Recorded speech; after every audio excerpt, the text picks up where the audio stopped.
The red and blue lights painted my driveway like a crime scene while Karen stood at my gate. Clipboard raised like a holy weapon, screaming that my backyard pool was an unauthorized community hazard. She'd called the cops on me for the crime of owning my own property. What she didn't know was that I'd spent months watching her little empire of made-up rules, fake smiles, and whispered lies, and today that house of cards was finally going to burn. I'm Ethan Brooks, 52. Quiet by nature. The kind of guy who fixes his own leaks and minds his business. After a messy divorce and some ugly online rumors back in the city, I moved into my late aunt's place on the edge of Oak Ridge Estates, a sleepy cul-de-sac outside Dallas where the lawns are perfect and the gossip travels faster than the mail. The house came with 10 acres of old family land and the pool my aunt poured herself in 1985. Concrete. Tile. Memories. It wasn't fancy. It was mine. The neighborhood looked peaceful on the surface, kids on bikes, flags on porches. The whole American dream postcard. But underneath, a suffocating blanket of rules enforced by 5 people who acted like they ran a small country. Karen Whitaker was their queen. HOA president. Always in that crisp white polo with the embroidered oak leaf. Hair sprayed into submission. Smile sharp enough to cut glass. She spoke in that sweet Texas drawl that made community standards sound like a Bible verse, until you told her no. Then the mask slipped. It started politely enough one Saturday morning. I was skimming the pool when 3 of them marched through my open gate like they owned the place. Karen led the pack, clipboard in hand. "Good morning. We're the Oak Ridge Welcome Committee," she chirped, flashing teeth that didn't reach her eyes. "Just making sure everything meets our community guidelines. Your pool fence height looks a little non-compliant." I wiped my hands on a towel and gave her the same calm stare I used in boardrooms for 20 years.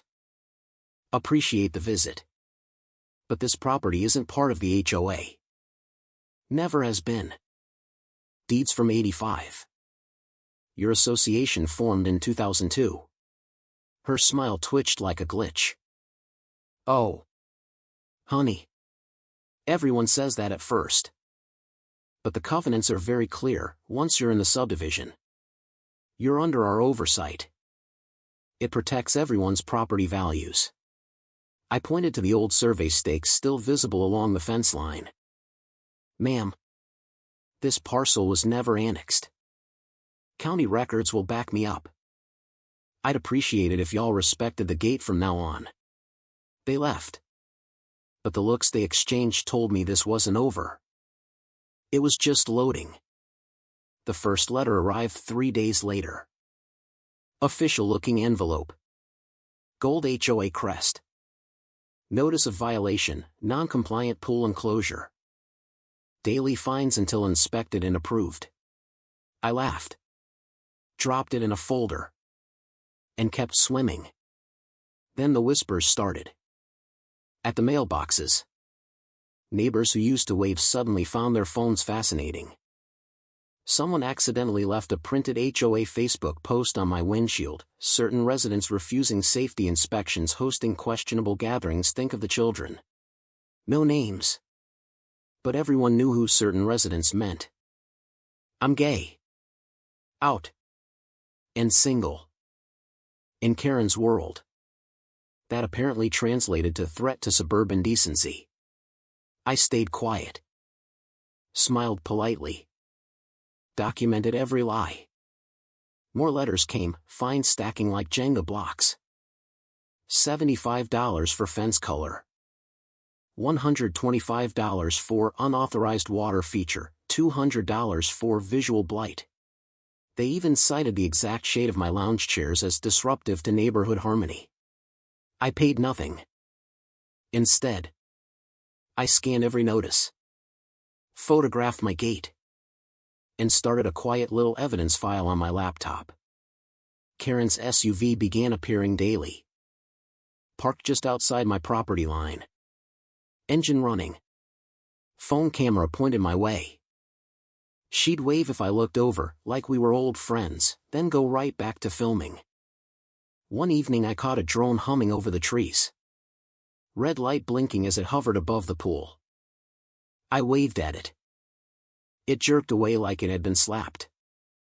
I installed my own cameras the next weekend. Small. Legal. All pointed inward. I told myself it was just peace of mind.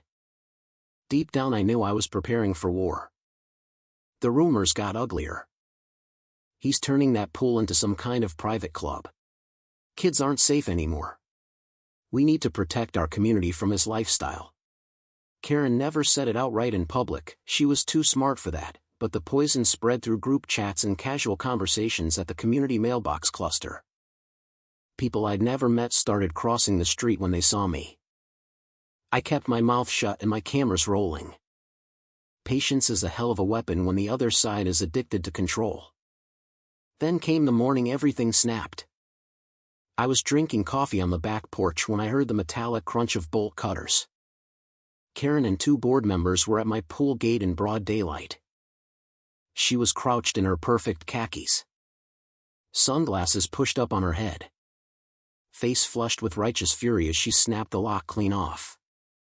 "Emergency inspection," she announced loudly enough for the neighbors to hear.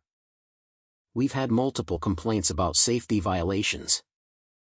As HOA president, I'm authorized to act." I stepped outside. Phone already recording. "You're trespassing. This is private property. Leave." She straightened up. Bolt cutters still in hand. And gave me that condescending smile. "Ethan. Sweetheart. You've ignored every notice. The board has a duty to protect the neighborhood. Step aside." One of the men behind her looked nervous. "Karen. Maybe we should." "Quiet," she hissed. "He's been laughing at our rules for months. Time to show him who runs this community." That's when the first siren cut through the morning air. She had already called the cops. 2 patrol cars rolled up. Karen greeted them like old allies. Voice dripping honey. "Officers. Thank goodness. This resident has been obstructing HOA oversight for weeks. His pool is a safety hazard and he refuses inspection. We had to take action for the greater good." The older deputy looked at the broken lock on the ground. Then at Karen. "Ma'am. You cut his lock?" "For community safety," she said. Chin high. Absolutely certain she was untouchable. I walked up slowly. Folder in hand. Still recording. "Morning. Officers. I have the original property deed right here. Recorded 1985. This land was never brought into the HOA when they formed in 2002. County assessor confirmed it last month. I'm happy to show you." Karen's laugh was sharp. "That old paper doesn't mean anything anymore. Community covenants supersede." The deputy took the deed. Scanned it. Then pulled out his phone and checked something. His partner read over his shoulder. The energy shifted instantly. "Ma'am," the older officer said. Voice flat. "This parcel is unincorporated county land. Your HOA has 0 jurisdiction here. You just committed criminal trespass and destruction of private property. Step back from the gate." Karen's face went from triumphant to purple in half a second. "This is ridiculous. We've been enforcing standards on this property for years. He's manipulating the system." "Actually," I said quietly, "I've been documenting yours." I handed the deputy a flash drive. 6 months of letters. Drone footage. Security camera clips of your people trying to enter without permission. And screenshots of the rumors your board members have been spreading in the neighborhood chat. Including the ones about my lifestyle being a danger to children. The silence that followed was beautiful. Karen's mouth opened and closed like a fish. For the first time, The polished mask cracked completely. Her hands shook as she clutched the clipboard like a life raft. "You can't, we were just trying to maintain order." The deputy nodded toward her SUV. "Ma'am, I suggest you and your friends leave before I start writing citations. And I'd recommend getting a lawyer. This one's going to the county attorney." She stood there frozen, red-faced, eyes darting between me, the cops, and the neighbors now openly watching from their lawns. The woman who had spent months turning the entire cul-de-sac against me suddenly looked very, very small as she stormed off, heels clicking furiously. I heard her mutter, "This isn't over." But it was. The county audit started 2 weeks later after my lawyer filed everything. What they found was even better than I expected. Turns out Karen's precious HOA had been quietly expanding its claimed boundaries for years, finding properties that were never legally included, collecting dues on land they didn't control, and even building their community meeting hall and storage shed on a parcel that still belonged to my family on paper. My aunt had never signed anything over. They'd just assumed. The local news picked it up. Oak Ridge HOA under investigation for fraudulent jurisdiction claims. Suddenly the same neighbors who had avoided me were knocking on my door with awkward apologies and homemade pies. Karen tried to spin it. Of course. Mass emails about activist homeowners and misunderstandings. But the evidence was too clean. The board crumbled. 3 members resigned. Karen was removed as president and barred from future HOA roles in the county for 5 years. The final hearing was almost poetic. I sat in the back of the courtroom while the judge dissolved parts of the association's overreach and ordered restitution for improper fines collected on non-member properties, including mine. Karen was there in the front row. Perfectly dressed. Perfectly still. Staring straight ahead like a statue that had been told it no longer existed. When the gavel fell, she didn't even flinch. She just looked empty. I never wanted revenge. I just wanted to be left alone in the home my aunt built with her own hands. But watching that woman, who had weaponized community to bully and slander anyone who didn't bow, finally face the consequences. Yeah.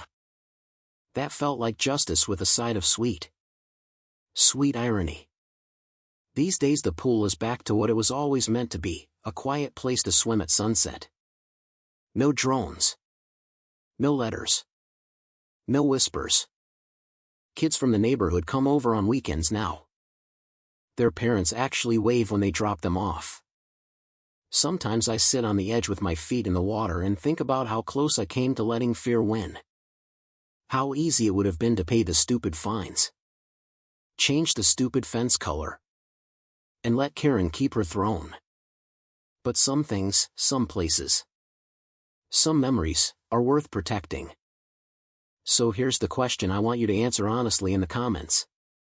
When someone in power hides behind rules and community standards to bully, slander, and control, do you stay silent and comply, or do you fight back with patience, paperwork, and proof? Who is really the villain here, the man who just wanted to be left alone? Or the woman who thought her clipboard made her God? Drop your thoughts. I read every single one. And if you've ever dealt with your own HOA Karen, tell me your story. You're not alone.